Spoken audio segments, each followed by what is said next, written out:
MSMൻ്റെ ഭാരവാഹികളെ ഞാൻ ആദ്യമായിട്ട് അഭിനന്ദിക്കുകയാണ്.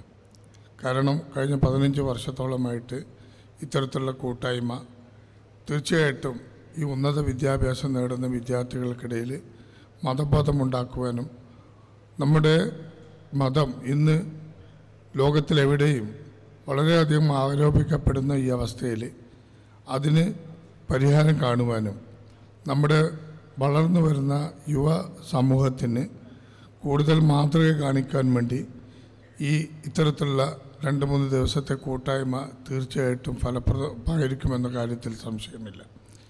ഈ കഴിഞ്ഞ 3 ദിവസവും നിങ്ങൾ പല വിഷയങ്ങളിലും വളരെ അഗാധമായിട്ട് ചർച്ച ചെയ്യപ്പെടുകയും ഇൻട്രാക്ട് ചെയ്യുകയും കുട്ടികൾക്കുള്ള ആശയങ്ങൾ അങ്ങോട്ടും ഇങ്ങോട്ടും കൈമാറുകയും ചെയ്തിരിക്കുകയാണ്.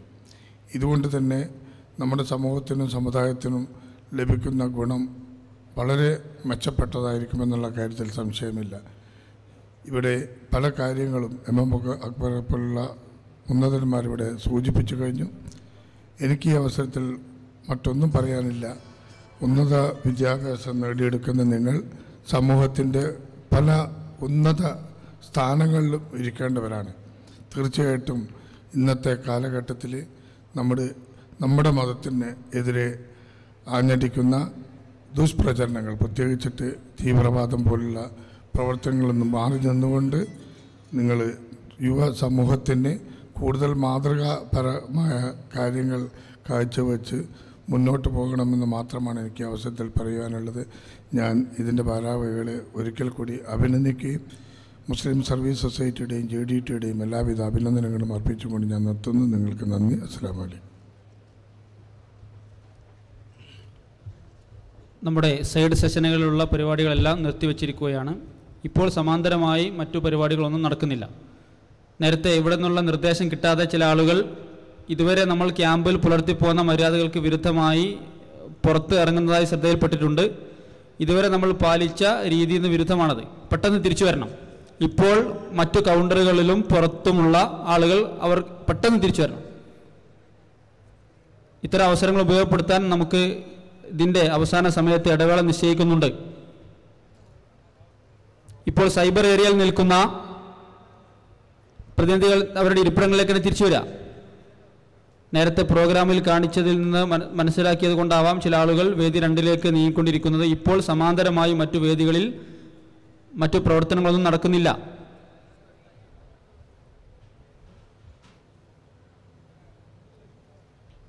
MSM കോർണറിൻ്റെ ഭാഗത്ത് കുറച്ച് പേർ നിൽക്കുന്നുണ്ട്. അവർ കൂടി ഇങ്ങോട്ട് വരണം. വെന്യൂ ചുമതലയുള്ള ടീം അംഗങ്ങൾ ആ കാര്യം പ്രത്യേകം ശ്രദ്ധിക്കണം. ഇവിടെ നിന്ന് ലഭിക്കുന്ന നിർദ്ദേശങ്ങൾക്കനുസരിച്ചുകൊണ്ടാണ് കഴിഞ്ഞ 3 ദിവസങ്ങളിലും നമ്മൾ ഓരോ ചലനങ്ങളിലും ഉണ്ടായിരുന്നത്. അതിന് വിരുദ്ധമായുള്ള പ്രവർത്തനങ്ങൾ അവസാന സമയത്ത് നമ്മളിൽ നിന്ന് ഉണ്ടായി പോകുന്നു എന്നുള്ളത് അത്ര തൃപ്തികരമായൊരു സംഗതിയല്ല. പ്രതിനിധികൾ നമ്മൾ പാലിക്കുന്ന ഇസ്ലാമികമായ മര്യാദയുടെയും മതപരമായ നമ്മുടെ വ്യക്തിത്വത്തിൻ്റെയും മാന്യത കാത്തു സൂക്ഷിക്കണമെന്ന് അഭ്യർത്ഥിക്കുന്നു.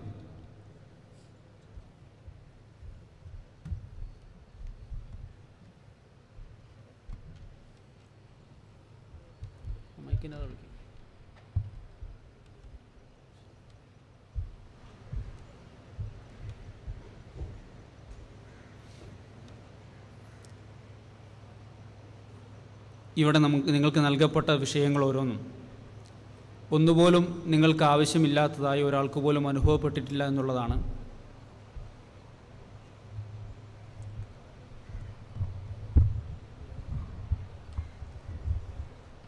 പതിനഞ്ച് വർഷമായി MS നടത്തിക്കൊണ്ടിരിക്കുന്ന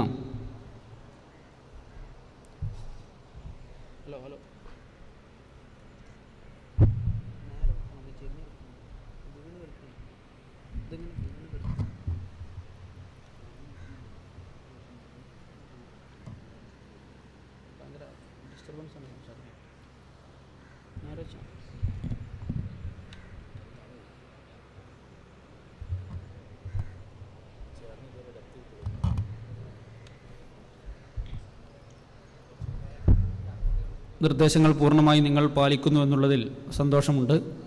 അള്ളാഹു നമുക്കെല്ലാവർക്കും പ്രതിഫലം പ്രദാനം ചെയ്യുമാറാകട്ടെ. വളരെ പ്രധാനപ്പെട്ട ഈ ക്യാമ്പിൻ്റെ പൂർണ്ണതയിലേക്ക് നമ്മളെ നയിക്കുന്ന വിഷയാവതരണങ്ങളാണ്, പഠന ക്ലാസ്സുകളാണ് ഇനി അവശേഷിക്കുന്നത്. അതിൻ്റെ ഒരു മിനിറ്റ് പോലും നമ്മുടെ ശ്രദ്ധ നഷ്ടപ്പെട്ടു പോയാൽ, നമ്മുടെ സാന്നിധ്യമില്ലാതെ പോയാൽ ക്യാമ്പിൻ്റെ പൂർണ്ണതയല്ല, നമ്മുടെ ജീവിതത്തിൻ്റെ തന്നെ പൂർണ്ണതയെ അത് ബാധിക്കും എന്ന് നിങ്ങൾ ഓരോരുത്തരും ഗൗരവത്തോടെ തിരിച്ചറിയണം. നമ്മുടെ പഠനത്തിൻ്റെയും ജീവിതത്തിൻ്റെയും തിരക്കുകൾക്കിടയിൽ നാം വളരെ ആഗ്രഹിച്ചുകൊണ്ട് ഉണ്ടാക്കിയെടുത്ത ഈ സുവർണ ദിവസങ്ങൾ, ഈ വിലപ്പെട്ട സമയം ഒരു കാരണവശാലും നഷ്ടപ്പെടുകയില്ല എന്ന് ഓരോരുത്തരും ഉറപ്പുവരുത്തണം. അടുത്ത പഠന സെഷനിലേക്ക് നമ്മൾ പ്രവേശിക്കുന്നു. നമ്മുടെ ജീവിതത്തിൻ്റെ യഥാർത്ഥ ലക്ഷ്യമായ പരലോകമോക്ഷത്തെക്കുറിച്ച് വളരെ വിശദമായ വഴികളിലൂടെ, വ്യത്യസ്ത പ്രഭാഷകരിലൂടെ ഒരുപാട് കാര്യങ്ങൾ മനസ്സിലാക്കുകയും ഉൾക്കൊള്ളുകയും നമ്മൾ ചെയ്തു. ദൈനംദിന ജീവിതത്തിലെ പ്രായോഗികമായി മുന്നോട്ട് വരുന്ന കാര്യങ്ങളെക്കുറിച്ച് ഉള്ള ചോദ്യങ്ങൾ ഇവിടെ ഉന്നയിക്കപ്പെട്ടു. ഇസ്ലാമിനെക്കുറിച്ചുള്ള ബൗദ്ധിക തലത്തിൽ നിന്നുകൊണ്ടുള്ള വൈജ്ഞാനികമായ പഠന സെഷനുകളും ഇടപെടലുകളും നടന്നു. ഇവിടെ സ്വർഗത്തിലെത്തിപ്പെടണമെന്ന് ആത്മാർത്ഥമായി ആഗ്രഹിച്ച്, നരകമോക്ഷം ആഗ്രഹിച്ച് മുന്നോട്ട് പോകുന്ന നമ്മൾ പലപ്പോഴും അറിഞ്ഞോ അറിയാതെയോ നരകത്തിൻ്റെ വഴികളിലേക്ക് ആനയിക്കപ്പെടുകയോ ആ വഴികളിൽ നമ്മൾ നിലനിൽക്കുകയോ ചെയ്യാറുണ്ട്. നരകം നമുക്ക് നഷ്ടപ്പെട്ടു പോവുക എന്ന് പറഞ്ഞാൽ നമ്മുടെ ജീവിതത്തിലെ നരകത്തിൽ നമ്മൾ എത്തിപ്പെടുക എന്ന് പറഞ്ഞാൽ നമ്മുടെ ജീവിതത്തിലെ ഏറ്റവും വലിയ നഷ്ടം അതാണ്. നരകത്തിൻ്റെ വഴിയിൽ ആപതിച്ച് ജീവിതത്തിൽ ലഭിച്ച ആയുസ്സും അധ്വാനവും എല്ലാം നഷ്ടമായി വിഫലമായി പോകുന്ന സാഹചര്യത്തെപ്പറ്റി ഏറ്റവും കൂടുതൽ ജാഗ്രതയും ഭീതിയും നമ്മളിൽ ഏതു നിമിഷവും ഉണ്ടാകേണ്ടതുണ്ട്. നരകം നഷ്ടപ്പെടാതിരിക്കാൻ എന്തെല്ലാം കാര്യങ്ങൾ നമ്മൾ എൻ്റെ സംസാരത്തിൽ ഒരു പിഴവ് വന്നു പോകുന്നുണ്ട്. നരകത്തിൽ അകപ്പെടാതിരിക്കാൻ എന്തെല്ലാം കാര്യങ്ങൾ നമ്മൾ ശ്രദ്ധിക്കണം എന്നതിനെക്കുറിച്ചുള്ള വളരെ പ്രായോഗികമായ ഒരു പഠന ക്ലാസ് എന്നതിനപ്പുറത്ത് നമ്മുടെ നിത്യജീവിതത്തിലെ വ്യത്യസ്തങ്ങളായ സന്ദർഭങ്ങളിൽ പ്രാക്ടിക്കലായി നമുക്ക് ചെയ്യാൻ കഴിയുന്ന ചില ടിപ്പുകൾ അത് നിങ്ങൾക്ക് ഇവിടെ വളരെ സൗമനസ്യമായി സ്നേഹത്തോടു കൂടി പറഞ്ഞു തരുന്ന ഒരു സന്ദർഭമാണ് അടുത്ത പഠന സെഷൻ. നമ്മുടെ ജീവിതത്തിൽ സ്വർഗത്തിൽ എത്തിപ്പെടാൻ നമ്മൾ ആഗ്രഹിക്കുമ്പോൾ നരകത്തിൽ ഒരു കാരണവശാലും നമ്മൾ അകപ്പെടാതിരിക്കുവാനുള്ള വഴികളെക്കുറിച്ച് ഉള്ള നിർദ്ദേശങ്ങൾ നമ്മുടെ ജീവിതത്തിൽ ഏത് കാലത്തും അമൂല്യമായ നിർദ്ദേശങ്ങളും ഉപദേശങ്ങളുമായി മാറും എന്നുറപ്പുള്ളത് കൊണ്ട് തന്നെ പൂർണ്ണമായ ശ്രദ്ധയോടുകൂടി, പൂർണ്ണമായ മനസ്സോടുകൂടി ഈ പഠന സെഷന് നിങ്ങൾ കാതോർക്കണം. ISMൻ്റെ സംസ്ഥാന ജനറൽ സെക്രട്ടറി ബഹുമാന്യായ TK അഷ്റഫ് നമ്മുടെ പ്രോഫ്കോണുകളിലും ഇതുപോലെയുള്ള നമ്മുടെ ക്യാമ്പുകളിലുമൊക്കെ നമ്മൾ ഏറ്റവും ആഗ്രഹിക്കാറുള്ള, സ്ഥിരമായി നമ്മളുടെ കൂടെ വരാറുള്ള അദ്ദേഹമാണ് ഈ വിഷയം അവതരിപ്പിക്കുന്നത്. TK അഷ്റഫ് സാഹിബിനെ ബഹുമാന പുരസ്സരം ക്ഷണിക്കുന്നു.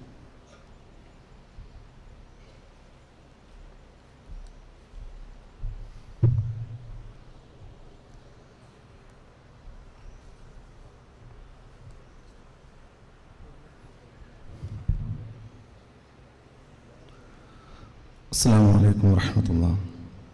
അൽഹംദുലില്ലാഹി വസ്സലാത്തു വസ്സലാമു അലാ റസൂലിഹിൽ അമീൻ വഅലാ ആലിഹി വസ്വഹ്ബിഹി അജ്മഈൻ. അമ്മാ ബഅദ്. അഊദു ബില്ലാഹി മിനശ് ശൈത്വാനിർ റജീം. യാ അയ്യുഹല്ലദീന ആമനു തഖുല്ലാഹ ഹഖ്ക തുഖാതിഹി വലാ തമൂതുന്ന ഇല്ലാ വഅൻതും മുസ്ലിമൂൻ. ബിസ്മില്ലാഹിർ റഹ്മാനിർ റഹീം.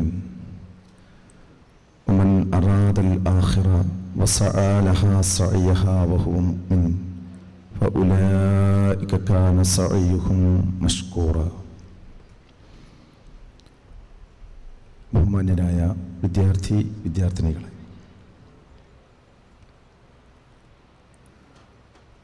ഏതൊരു കാര്യവും വിജയിക്കണമെങ്കിൽ ആ രംഗത്ത് വരാനിരിക്കുന്ന ഏറ്റവും പ്രധാനപ്പെട്ട തടസ്സങ്ങളെ നാം തിരിച്ചറിയേണ്ടതുണ്ട്. കച്ചവടത്തിന് വേണ്ടി ഒരുങ്ങി നിൽക്കുന്ന ഒരു കച്ചവടക്കാരൻ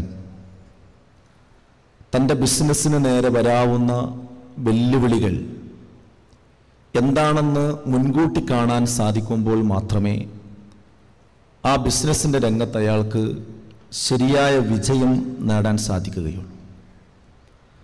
പ്രത്യേകമായ ഒരു കൃഷി ഇറക്കുമ്പോൾ ആ കൃഷിയെ ബാധിക്കുന്ന രോഗങ്ങൾ ഏതാണ് എന്നതിനെക്കുറിച്ചുള്ള കൃത്യമായ കാഴ്ചപ്പാടുണ്ടാകുമ്പോൾ മാത്രമേ കൃഷിക്കാരന് ആ കാർഷിക വൃത്തിയിൽ വിജയം നേടാൻ, വിളവ് കൊയ്യാൻ സാധിക്കുകയുള്ളൂ. ഒരു പ്രത്യേക കോഴ്സിന് പഠിച്ചുകൊണ്ടിരിക്കുന്ന വിദ്യാർത്ഥി ആ പഠനരംഗത്തുള്ള വെല്ലുവിളികൾ മുൻകൂട്ടി മനസ്സിലാക്കുകയും